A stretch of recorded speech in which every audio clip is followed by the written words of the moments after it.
ही मैंने दो मेटल को मिक्स करके एलॉय का formation friends, welcome back in my class. आज हम लोग हमारी लास्ट वीडियो से जो टॉपिक हम लोगों ने लिया था उसी को आगे फॉरवर्ड करेंगे। हम लोगों ने हमारी लास्ट वीडियो में बात की थी एक्सट्रैक्शन ऑफ मेटल की, जहां पर हम लोग कंसंट्रेशन को पढ़ के आ गए थे। मेटल कितने टाइप की होती है और किस टाइप की मेटल यानी कि reactive, moderate and low metal, इनके लिए हम लोग क्या प्योरिफिकेशन कर सकते हैं एंड आफ्टर प्योरिफिकेशन हम लोगों को प्योर मेटल किस तरीके से प्रोवाइड होगी। आज हम लोग इसके बारे में बात करने वाले हैं। तो हमारा थर्ड स्टेप है रिफाइनिंग ऑफ मेटल्स। अगर हम लोग बात करते हैं डेफिनेशन की, तो the process of purifying impure metals is called refining of metals।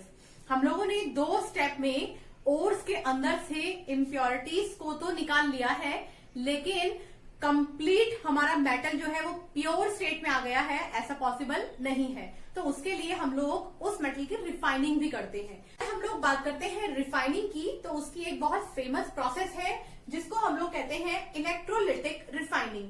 Most of the metals, for example copper, zinc, lead, silver, gold, इस टाइप की कुछ मेटल्स जो highly reactive and moderate reactive में नहीं आती हैं, इन मेटल्स की जो रिफाइनिंग होती है उसको हम लोग इलेक्ट्रोलिटिक रिफाइनिंग से सॉल्व करते हैं। तो अगर हम लोग बात करते हैं इलेक्ट्रोलिटिक रिफाइनिंग की, तो जैसा कि नाम बता रहा है, इलेक्ट्रोलिटिक मतलब इलेक्ट्रिकल करंट की हेल्प से होने वाली रिफाइनिंग। अगर हम लोग बात करते हैं डेफिनेशन की, तो डेफिनेशन है refining by electrolysis is called electrolytic refining. तो हम लोग यहाँ पर क्या करने वाले हैं उसको मैंने एक डायग्राम में आप लोगों को शो किया है। हम लोगों ने एक बीकर लिया है जिसको हम लोग बोलेंगे इलेक्ट्रोलिटिक टैंक। इस इलेक्ट्रोलिटिक टैंक के अंदर हम लोगों ने एक सॉल्यूशन फिल किया है जो कि है हमारा कॉपर सल्फेट। क्योंकि मैं यहाँ पर आप लोगों को रिफाइनिंग दिखा रही हूँ कॉपर की, इसलिए हम लोगों ने कॉपर सल्फेट का सॉल्यूशन लिया है। अगर आप लोग किसी और मेटल की रिफाइनिंग करना चाहते हैं तो आप उसके अकॉर्डिंग उस मेटल के कोई सॉल्ट को as a electrolytic salt use कर सकते हैं इलेक्ट्रोलिटिक रिफाइनिंग के अंदर।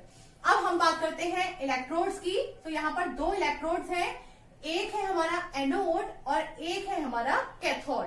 जैसा कि हम लोगों ने कल बात की थी कि मेटल जो होती है वो चार्ज में होती है पॉजिटिव और हमारा कैथोड चार्ज में होता है नेगेटिव। यानी कि जो प्योर मेटल है वो अट्रैक्ट करेगी कैथोड की तरफ। तो इसका ये मतलब है कि जो हम लोगों ने यहाँ पर एनोड का फॉर्मेशन किया है वो इम्प्योर मेटल से किया होगा। इम्प्योरिटी का मतलब यहाँ पर कुछ पॉजिटिव चार्ज से है, कुछ ऐसी इम्प्योरिटी जो पॉजिटिव चार्ज लिए हुए होती है। तो आप देखिए यहाँ पर इम्प्योर कॉपर का हम लोगों ने एनोड बनाया है।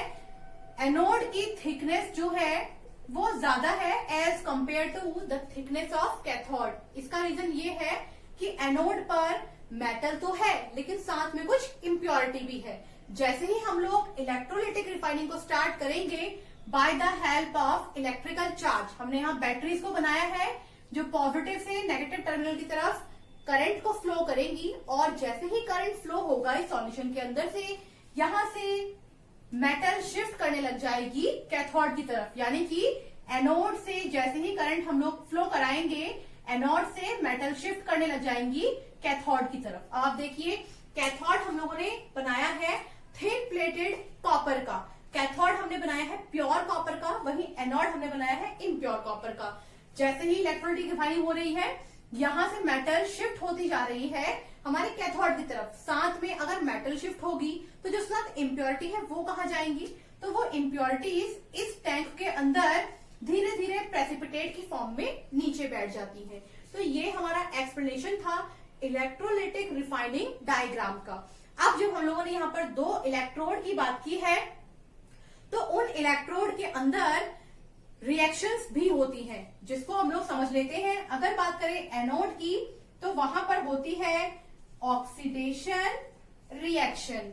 वहीं अगर हम लोग बात करते हैं कैथोड की, तो वहां पर होता है रिडक्शन रिएक्शन। ये आप लोगों को याद रखना है कि कैथोड पर होता है रिडक्शन, एनोड पर होता है ऑक्सीडेशन।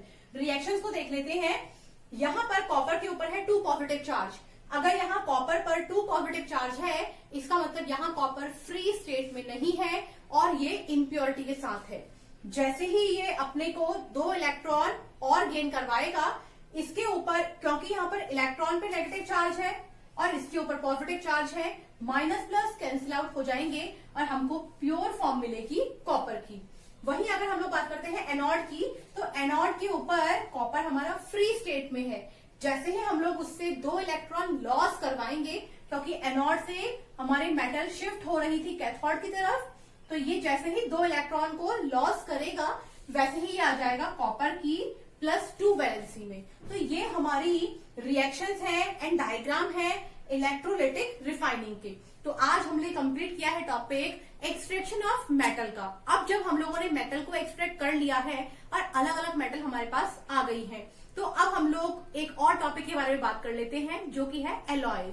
अगर हम लोग बात करते हैं एलॉयज की, तो एलॉयज अपने आप में होमोजीनियस मिक्सचर होते हैं। क्या होता है होमोजीनियस मिक्सचर? तो होमो का मतलब होता है सेम, ऐसा मिक्सचर जहां पर सेम रेशियो में फिक्स स्टेट के सब्सटेंस को हम लोग मिक्स करते हैं। एलॉय फिक्स स्टेट में मेटल्स को मिक्स करने से बनता है। कुछ एग्जांपल्स होते हैं एलॉय के, for example brass, for example bronze. अगर हम लोग बात करते हैं ब्रास की, तो हम लोग उसको यूज करते हैं एज अ कॉइन मेकिंग। अगर हम लोग बात करते हैं ब्रॉन्ज की, तो आप लोगों ने मार्केट में देखा होगा कुछ आर्टिफिशियल ज्वेलरीज जो होती हैं, जो बहुत चीप रेट में हम लोगों को मिल जाती हैं, वो ब्रॉन्ज की बनी हुई होती हैं। हम लोगों को एलॉय बनाने का क्या यूज है? जब हमारे पास ऑलरेडी मेटल प्रेजेंट है, तो हम एलॉय का फॉर्मेशन क्यों कर रहे हैं? इस क्वेश्चन को भी समझ लेते हैं। अगर हम लोग बात करते हैं मेटल की, तो हमें पता है कि मेटल रिजिड होती है नेचर में और उनकी टेंसाइल स्ट्रेंथ ज्यादा होती है। लेकिन आप खुद इमेजिन करके देखिए, अगर हम लोग 2 से 3 मेटल को आपस में मिक्स कर देते हैं, तो आप देखिए कि एक मेटल की कुछ टेंसाइल स्ट्रेंथ, हमने 2 मेटल मिक्स कर दी हैं और दोनों की टेंसाइल स्ट्रेंथ भी अब मिक्स हो चुकी है। इसका मतलब जो नई हमारे पास एलॉय मेटल बन के आई है, उसकी टेंसाइल स्ट्रेंथ सिंगल मेटल से कितनी ज्यादा होगी। दूसरी बात कि अगर हम लोग बात करते हैं एलॉय की, मैंने कहा कॉइन बनाने में यूज होता है, तो आप देखिए कॉइन जो होते हैं उन पर कभी रस्टिंग नहीं होती, कभी कोरोजन नहीं होता। तो इसका मतलब है कि जैसे ही मैंने 2 मेटल को मिक्स करके एलॉय का फॉर्मेशन किया है, उसने कोरोजन की प्रोसेस को भी स्लो डाउन कर दिया है। तो एलॉय को बनाने का रीजन ही ये है कि जो हमारे पास मेटल प्रेजेंट है, उनको और ज्यादा डेवलप करना और ज्यादा अच्छी स्टेट पे लेकर के आना। तो ये थी बात हमारी आज complete metal, non metal and alloy के बारे में। आगे आने वाले वीडियोस में हम लोग कुछ और इम्पोर्टेंट टॉपिक्स के बारे में बात करेंगे। अगर आपके कुछ क्वेरीज हैं तो प्लीज उसको कमेंट सेक्शन में नीचे लिख दीजिएगा, मैं उनको रिप्लाई करूंगी। आज के लिए इतना ही, थैंक यू।